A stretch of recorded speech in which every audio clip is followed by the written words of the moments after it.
Points table south Africa India top पे है, Australia New Zealand third fourth, Pakistan number 5 है। अच्छा अभी हम मेन बात है श्रीलंका और पाकिस्तान न्यूजीलैंड अफगानिस्तान, ये 4 टीम्स हैं, पोजीशन 1 है। बिल्कुल ऐसे ही मुशी भाई, अगर आज श्रीलंका जीतती, आपने जो बात की श्रीलंका के 2 मैचेस हैं, 4 पॉइंट से 6 हो जाएंगे।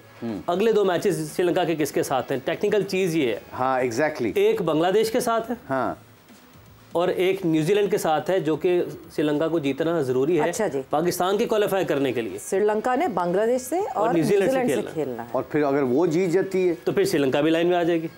श्रीलंका का आज हारना, इस वक्त अगर आज श्रीलंका जो है वो जीत जाती है मैच, तो देन एक पोजीशन के ऊपर 4 कंटेंडर्स होंगे। Yes, which means the most happiest people would be ICC and BCCI because the event would be open again. आपकी टॉप 4 क्लियर नहीं होगी और टॉप 4 के लिए 4 टीम होंगी जो कंटेंशन में होंगी। एंड रन रेट और net run rate would definitely come in action. अच्छा ये मुझे बताएं कि आपने श्रीलंका को निकाल दिया है, कौन कौन सी टीम? बांग्लादेश और बांग्लादेश एंड न्यूजीलैंड, ठीक है, और न्यूजीलैंड से श्रीलंका का जीतना जरूरी है। और हम चाहते हैं, हमारे लिए फायदेमंद है कि श्रीलंका न्यूजीलैंड से जीते, बिकॉज हमें चाहिए कि सारे मैचेस न्यूजीलैंड हारेगा और पाकिस्तान सारे जीतेगा, तो हम आगे बढ़ के जा सकते हैं। उसमें भी कंडीशन है कि हमें जो न्यूजीलैंड से जीतना है, या तो हमें 38 रन से, हमें 83 रन के मार्जिन से जीतना है, या फिर हमें 38 ओवर में, आई बिलीव बिल्कुल 35 ओवर में जो है वो टारगेट अचीव करना, ताकि हम न्यूजीलैंड के रन रेट, ताकि हम नेट रन रेट ऊपर कर सकें। So there's a lot I think मैं किसी को सुन भी रहा था और उसने बड़ी अच्छी बात की, हमारा कुलीग की था, एक चैनल पे बैठ के बात कर रहा था कि आपको मैच एट अ टाइम खेलना चाहिए। आपको 2-3 मैचों का नहीं सोचना, रन रेट का नहीं सोचना चाहिए। पहले तो आप 2 पॉइंट लेने की कोशिश करें, जो आखिरी मैच के ऊपर आप डिसाइड कर सकते हैं कि आपको रन रेट पे क्या इश्यूज है। क्योंकि अगर आप वो, क्योंकि दोनों मैच अब टफ है पाकिस्तान के, अगर देखा जाए न्यूजीलैंड का भी और इंग्लैंड का भी, क्योंकि वो इंग्लैंड का सबसे बड़ा इशू पता क्या हुआ है, अगर वो चैंपियंस ट्रॉफी के लिए क्वालिफाई नहीं कर रहा, अगर वो मैच नहीं जीता तो पहली 8 टीमों में नहीं आएगा। तो आई थिंक उनके ऊपर ये प्रेशर, और वो इस प्रेशर को पूरा अपना, आई थिंक वो खुला खेल लेंगे कि जी हमारे पास कुछ नहीं रह गया, जाओ जाके लूट लो। आई थिंक पाकिस्तान को टेक्निकली ये स्मार्ट खेलनी चाहिए कि पहले सिर्फ 2 पॉइंट को सोचें। मुशी भाई, फिर वही वाला मसला हो जाएगा ना जो 2019 में हुआ था। 2019 में हम सिर्फ नेट रन रेट की वजह से नहीं क्वालिफाई किए थे, तो अगर हमने अभी न्यूजीलैंड के खिलाफ खेलते हुए अपने जहन में ये नेट रन रेट नहीं रखा, तो कोई फायदा नहीं है हमें 2 पॉइंट्स हासिल करने का।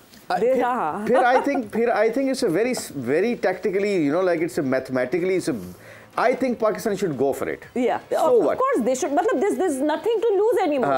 It is if you will just apply yourself, it's a win-win situation. So why not just apply yourself that way? क्यों किया था ना अपने आप को एशिया कप में, नहीं अफगानिस्तान ने श्रीलंका के अगेंस्ट चैलेंज किया था। अगर उनको सिर्फ पता होता कि इतना ये डिफरेंस है, तो वो जीत वो क्वालीफाई कर जाता, बिल्कुल कर जाता।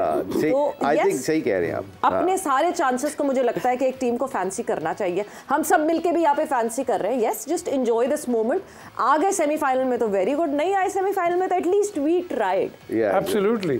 और इसके अंदर in the light of what you are talking, I think इसके अंदर 2 लड़कों का बहुत इम्पोर्टेंट किरदार होगा कि हमने जो हमारे ये जो फर्स्ट प्लेऑफ्स है, इसके अंदर फ़खर और ये Abdullah, they have to take full advantage of it. And down the order Iftikhar तक अगर बात चली जाती है वो तो गई लेकिन हमने इनिशियल जो थ्रस्ट है वो तो हमने प्लेऑफ्स में लेना है, बहुत जरूरी। एंड वहाँ अगर हम ले जाते हैं तो then we don't have to worry, then as he says then we just consolidate on the 2 points. वो तो लो ना, लेकिन एडवांटेज इसका तो लो ना प्लेऑफ का, जो कि हम नहीं लेते। अच्छा, अनदर कुदरत का निज़ाम that is coming into action is that most probably Pakistan के अगेंस्ट जब न्यूजीलैंड उतरेगी, सो केन विलियमसन तो वैसे ही नहीं है, obviously is injured, and then Neesham available नहीं होंगे, फर्गूसन अवेलेबल नहीं होंगे, मैट हेनरी नहीं होंगे, एंड मार्क चैपमैन नहीं होंगे। These are the injuries that are in the New Zealand. मैं याद कराऊं आप लोगों की, Can I take your guys memories back? 92. Martin Crowe, he was injured after batting. वो फील्डिंग पे नहीं आया था, कप्तान था। और एक इंजरी उनकी मेरा ख्याल एक और हुई थी, I can't remember that. तो उनकी टीम का मोमेंटम ऐसा था 92 में, वो एक मैच भी नहीं हारे हुए थे, वो पूरे मैच जीते हुए थे वहाँ पे। तो आई थिंक ये सारे फिर एक दफ़ा फिर सिनारियो वहाँ पे मिल रहा है हमारा 10 available players right now New Zealand. वो रिजर्व में से फिर किसी को डेफिनेटली नहीं, वो तो कर लेंगे, मगर देखे कुछ भी हो सकता है। आई मीन वेरी एक्साइटेड जब ये बातें सुनते हैं तो एकदम कान खड़े हो जाते हैं कि शायद अल्लाह ने बना दिया सिस्टम, उम्मीद जाग जाती है। आदी है ना अभी 2020 में ऑस्ट्रेलिया में क्या हो रहा था, यही हो रहा था ना कि उस हॉलैंड वाले उनको साउथ अफ्रीका को मारे, वो मार दिया उन्होंने, और पाकिस्तान इस तरह जीते तो वो जीत गए पाकिस्तान। इस खुशी के मौके पर अगर एक खुशी मतलब उम्मीद की खुशी है, हमें उन्हें नहीं भूलना चाहिए जिन्होंने बहुत सारी कुर्बानियां दी है। कप्तान बवुमा, अपने कैप्टन की बात कर रहा हूँ मैं, जब हमें उनकी टीम की हार की ज़रूरत होती है तो बवुमा हार जाते हैं, जब जीत की जरूरत होती है तो बवुमा हमारे लिए जीत जाते हैं। बवुमा ने जो ग्रीन पहना है ना, ये पाकिस्तान का है, ये साउथ अफ्रीका। वो मेरे ख्याल माइक ब्रेले के बाद सबसे बेहतरीन कैप्टन आए हैं। क्या बात है। स्कोर करे ना करे हमारे लिए मुझे लगता है कि उसके डिसीजन उसके ठीक है, और वो मेरा ख्याल बिल्कुल ठीक है। उसको अभी हमें इस प्रोग्राम के तवस्सुल से कहना चाहिए कि साउथ अफ्रीका को 5 साल के लिए उसको डिक्लेयर कर देना चाहिए, he will be a captain for next 5 years. उसके बाद प्राइम मिनिस्टर भी बना दे जी, मैं तो कहता हूं। मेरा ख्याल से हम वापस आ जाते हैं, हम वो अपनी ख्याली दुनिया में चलेंगे। But yes, it's good to dream, because if you won't dream you can not achieve it. But coming back to the last match that happened, और हम जिस तरह बात कर रहे हैं साउथ अफ्रीका न्यूजीलैंड की, ऐसा कभी कभार क्या होता है जो स्विच ऑफ हो जाता है एक टीम का। Yesterday New Zealand totally switched off, मतलब एक इतने बड़े मार्जिन से 190 रन्स के मार्जिन से हार जाना एक वो न्यूजीलैंड की टीम जो कि वर्ल्ड कप में बहुत अच्छा करे।